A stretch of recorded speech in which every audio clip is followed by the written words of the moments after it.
when I talk about buying personal or under trust is that you can go ahead and use a 10% deposit. In some cases, even less than that. I'd be very mindful of gearing up to 90% within your SMSF, heading up to 90%. It is a fairly aggressive strategy. You don't need a self-managed super fund, and most people that have one are getting taken for a ride. Let me tell you why. Wow. No, not everybody needs an SMSF, but there are definitely some advantages of having one. One way that we've used this over the years with clients is we've had the SMSF purchase the property from the individual members. SMSF can purchase a property from a trustee as long as it is a business real property or it's a commercial building. With this particular strategy though, there will be capital gains tax implications. So welcome to SMSF Insider, where we help busy professionals to gain financial independence using an SMSF. Hi, I'm Troy, founder of Blue Chip SMSF Services. And over the last 20 years, I've helped thousands of Aussies manage the complexities of self-managed super funds. And in this podcast, I'll answer your questions, break down the myths, so you can take charge of your financial freedom. Let's get into it. Hey guys, just a quick disclaimer and just a reminder that this is not personal advice. So make sure you speak with a licensed advisor before making any investment decision. Hi guys, welcome to this edition of SMSF Insider, where we'll be checking out some reactions. If you buy a property in a super fund, if it's residential, you can't live in it, you can't, your mates live in it, it's prohibited, yeah? But if you buy a commercial property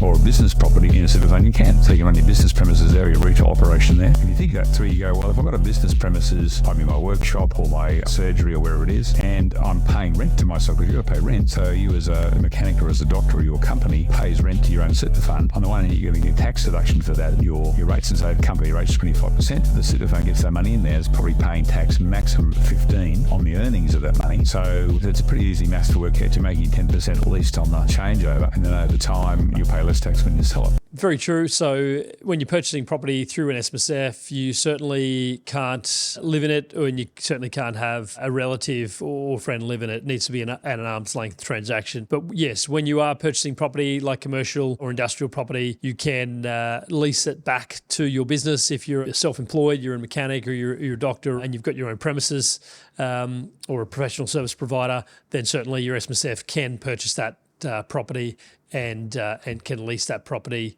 The business can lease that property from your SMSF. Great strategy, and we do see that quite a lot. Here's Hendaringo's hot property tips, and today we are talking about how I, as a business owner, can maximize my investments while minimizing my tax, all legally, and how you can use your superannuation to grow real wealth in a very tax effective way. So this is Jack Henderson's trading entity right here.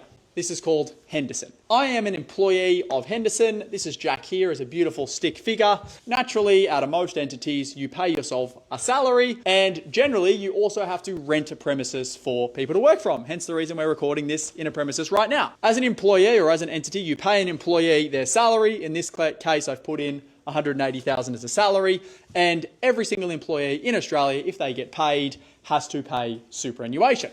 Okay, so keep that in mind. As an entity, like I said, you generally pay rent to operate out of an office or a building or whatever it is. And there's two things you have to be conscious of here. When you are paying yourself a salary, if you're an employee of the entity, generally what most accountants will do is they'll only pay a salary or as much as a salary as they need to the employee to keep the tax rate similar to what you would pay within an entity. So you pay 25 cents in the dollar inside of your trading entity, and most accountants will pay you a salary where your blended tax rate falls around about the 30% mark. So it's very similar to what you would pay within an entity, and you obviously pay your rent. Now, this is where an SMSF or superannuation comes in. Now, when you pay yourself a salary, let's assume you pay $180,000 as a salary. Now, there is a minimum amount of super that needs to be paid, which is actually 12 cents in the dollar at the moment, or 12% of your salary. And that changes every financial year. But there is a maximum that you can contribute into superannuation if you aren't contributing that, which is $30,000 per annum. So, yeah, so what Jack's talking about here is contributions to super, and certainly just now he's talking about concessional contributions being 30,000 per annum. So he's also talking about an SMSF. I'll just jump right in and see what else he's getting to here. Let's assume that we pay ourselves $180,000 as a salary. 12% of $180,000 would be, give or take, $20,000 to $22,000. Which means we can contribute an extra, say, $8,000 per annum to max out what is known as a concessional contribution, being $30,000 per annum. Now, the cool thing about this is as your money goes into super, it is only taxed at 15 cents in the dollar. What Jack's talking about here is concessional contributions, and the current limit is $30,000 per annum, and all concessional contributions are taxed at 15%. It's called contributions tax. And it comes off your taxable income, where if it was in this environment, it'd be taxed at 30 cents in the dollar. So you can push $30,000 a year into your superannuation every single year and be tax efficient from a personal point of view. On top of that, if you, inside of your superannuation, own the premises that you operate out of. So what Jack's talking about here is an SMSF owning a premises if you're a business owner, and then your business renting that premises from your SMSF. Yeah, I think it's a great strategy. Instead of paying rent, you actually own the property, and you have the uplift from the property gains over the course of the time you're in that property. So you need to be somewhere anyway. You're only going to be leasing. So instead of leasing a property, it's a great strategy. You're getting the uplift and you're getting the growth from the property as opposed to just renting. There is a very small list of assets that you may own personally that you can either contribute to your superannuation fund or your super fund can purchase from you. One that I want to talk about today is commercial property. So if you have your self-managed superannuation fund and you've got some money in, certainly an SMSF can purchase commercial property. Not sure where this is going, but I'll jump right in and let it keep rolling. There and a commercial property over here. One way that we've used this over the years with clients is we've had the SMSF purchase the property from the individual members. So cash comes out of the super fund, it goes to the individuals that own the property, they end up with the cash in their name, and the property has moved into the self-managed super fund. In this particular example, what the clients ended up doing is they used the money from the sale of the property to then go and pay off their primary residence mortgage. What this clip's talking about is a SMSF purchasing a property from a trustee. So a SMSF can purchase a property from a trustee as long as it is a business real property or it's a commercial building. So in this particular scenario, he's talking about the SMSF purchasing this commercial property and then freeing up cash for the client to then use that money to pay off their PPR. With this particular strategy, though, there will be capital gains tax implications. So the SMSF is purchasing it, so the existing entity that owned it will pay CGT, and also the SMSF will need to pay stamp duty. In addition to that, you need to be mindful of there are concessional and non-concessional caps. So you need to make sure that the property that you're transferring into the SMSF doesn't exceed the contribution caps. The advantage of moving the property into the super fund meant that any rent that was then earned, any future capital gains are in the super fund. Soon enough, they're going to be pension age, superannuation pension age, be able to draw a pension from. This is called an in-specie transfer. You see this a lot with shares, and certainly you can do it with property. As I mentioned, it does trigger capital gains tax. It will trigger stamp duty, and you also need to be mindful that you don't exceed the contribution caps. You don't need a self-managed super fund, and most people that have one are getting taken for a ride. Let me tell you why. Wow. No, not everybody needs an SMSF, but there are definitely some advantages of having one. And certainly if you are purchasing property if you can't purchase any more property outside of super and you have very little exposure, then sometimes an SMSF is a great way to have that exposure if your borrowing capacity has been maxed out outside in your own personal name. Now, this is not advice, and I was never here, this never happened. I encourage you to seek that advice out. But I will say that a self-managed super fund is the only super fund that you can use to buy residential property and the only fund that you can use to borrow. Yeah, so exactly right. An SMSF is the only entity you can use within super to purchase direct property and get lending. You can't do it with an industry fund. You can't do it with a retail fund. An SMSF is the only entity or SMSF or superannuation entity you can use to purchase direct property and have lending within it. believe that everyone should be investing into property, because when you buy a property, you combine your saving with the bank's money, which allows you to buy up more investments than you can get with just your savings alone. Yeah, I agree. You can have the strategy does work well, or we have seen clients that use this strategy over many years. And certainly when you combine property with leverage, it certainly is a powerful strategy over the longer term. Given that you can't access your super until you're old, and because of the tax deductions on offer outside of super, I believe that most people should be looking to buy their property outside of super in the first instance. Once you do that, your equity starts building as the property increases in value. Certainly, you should be increasing your wealth inside and outside of super. If you're investing in property outside of super, you will get the tax deductions if you're purchasing the property in your own name. But certainly, that strategy does work well inside of super as well. And you can then borrow against this equity to buy even more property or other investments as well. Now, if you're going to own multiple properties outside of super, you have to question whether you really need to be buying another property inside your super as well, particularly given that interest rates inside self-managed. Yeah, so what he's saying here is that you should be purchasing multiple properties outside of super. Yes, that's certainly one strategy. And if you have that strategy, then yes, maybe you don't need to be purchasing more property inside your SMSF. But if you don't hold any property outside of super because your borrowing capacity isn't high enough to purchase more property, and the only way to get more property in your overall portfolio is through super, then I think purchasing property through your SMSF is still a great idea. Just quickly, guys, if you're a busy professional, fed up with traditional super funds and overwhelmed by the setup of your SMSF, we can help. Book in a call with my team using the link in the show notes, and let's build your future on your terms. Now, back to the episode. Did you know that you can buy a property using your super without touching your savings? Yes, certainly this is a strategy that's been around for many years and it's not new. We've been doing this strategy for over 10 years. And we've had a lot of clients had a lot of success with this particular strategy. So it's not new. It's been around for quite some time. It's called buying through an SMSF, Yeah, pretty sure I've heard of this strategy. self-managed super fund. Instead of buying shares, you can buy a property in your SMSF. Your super will be rolled over into a fund where you can control, and you're going to use that money as a deposit and cost to buy an investment property. True. But there are rules. The property must be for investment only. You can't live in it or rent it to your family. Your SMSF will pay for all of the expenses, not you personally.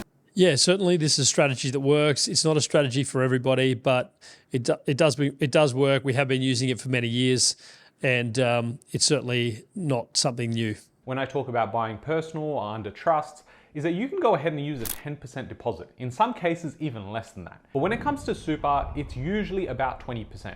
In some circumstances, you still can do 10%, and it really depends on how savvy your broker is to get you those deals. I'd be very mindful of gearing up to 90% within your SMSF. The rate is typically slightly higher with an LRBA loan or a loan within super. But yeah, certainly heading up to 90%, I probably not providing advice, but it is a fairly aggressive strategy. Is that you need a 20% deposit, and the other big difference is you can't leverage the equity from one property as a deposit to purchase your next property. Yeah, so when you are purchasing a property through super, one thing you can't do is once you have gained equity in that property, you can't then go and use that equity to then go and purchase more property. So it is a little bit restrictive in that regard, but however, it is better than not buying anything at all. So if you were to purchase under your personal, you've got a property or your principal place of residence,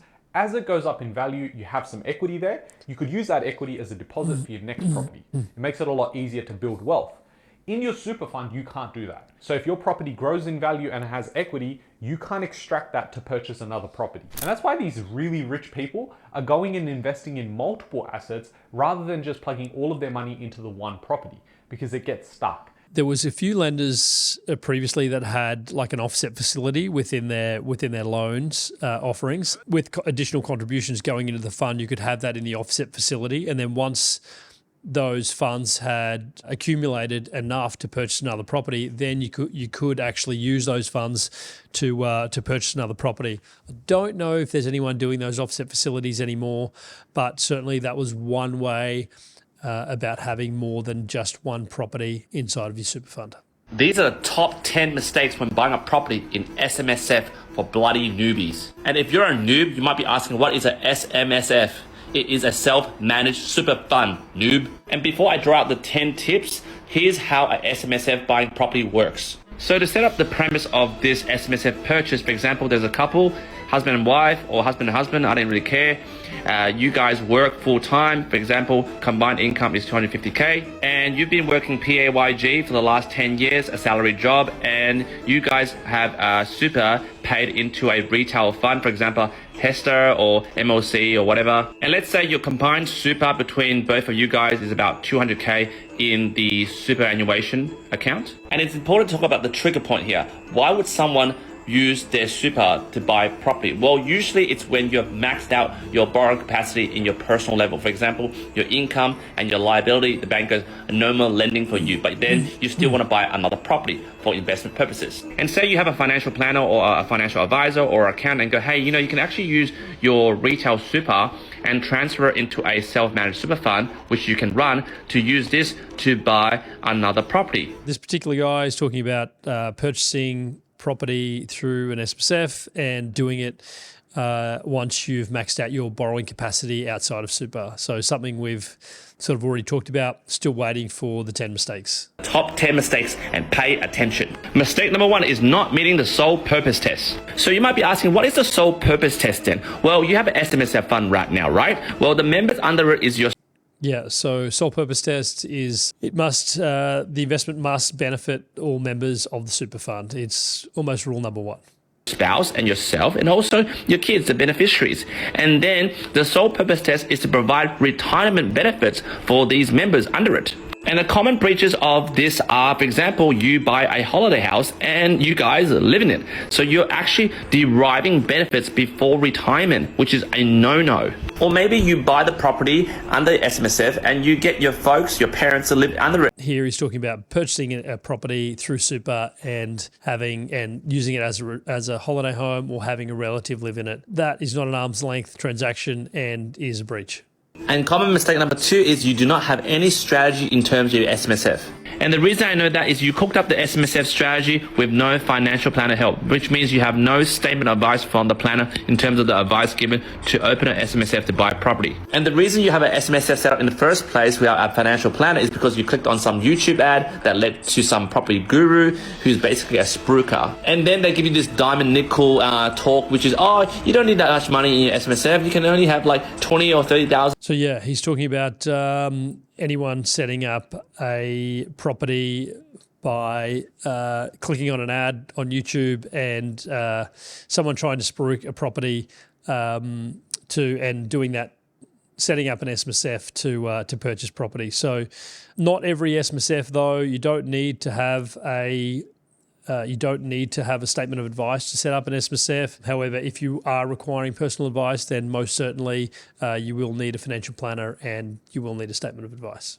Do you want to sell your investment property completely tax-free, or would you rather get taxed at 47%? If you chose to get taxed at 47%, I unfortunately cannot help you and don't really want to help you either. But if you're wanting to sell your investment... So here, this guy's talking about purchasing property outside of super versus purchasing property inside of super. So when you're purchasing property inside of super, there's some major tax concessions. If you hold the property for longer than 12 months, which you probably should be, then you'll be taxed at 10%. But if you hold the property all the way through to retirement age or pension phase, then there should be zero capital gains tax. So what you can do is open up a self-managed super fund. You can open it up with your spouse. You can open it up with a couple of friends. What this will allow you to do is purchase the investment property. And if you hold that investment property all the way up until age 60, you can sell that completely tax-free. Now, if you are looking to purchase an investment property, the first thing I'd be looking at is to figure out what entity to purchase it through. If you purchase it through your personal name, you're getting taxed at your marginal tax rate. So this guy's talking about purchasing property through an SMSF and the benefits of doing so. Do I agree with the strategy? Yes, I think the strategy works. It's not for everybody, but certainly it is a strategy that we've seen for many, many years. And certainly the strategy does work. You will need to take a long-term view. It is property and it is superannuation. So when you are investing in within super, you typically need to be taking a long-term view anyway. But certainly seek financial advice before making any investment decisions. Okay, guys, thanks for listening. Thanks for tuning in to SMSF Insider, where today we looked at some reactions for everything to do with SMSFs and property with inside SMSFs. If you have some comments or there's something you'd like us to talk about, please drop a comment in the comment section below. Thanks for tuning in. Thanks for tuning in to this episode of SMSF Insider. If you got value from this, make sure you subscribe so you never miss the strategies we share to help you take control of your financial future. Find us on socials at Blue Chip SMSF or book a call with our team to see if we can help you.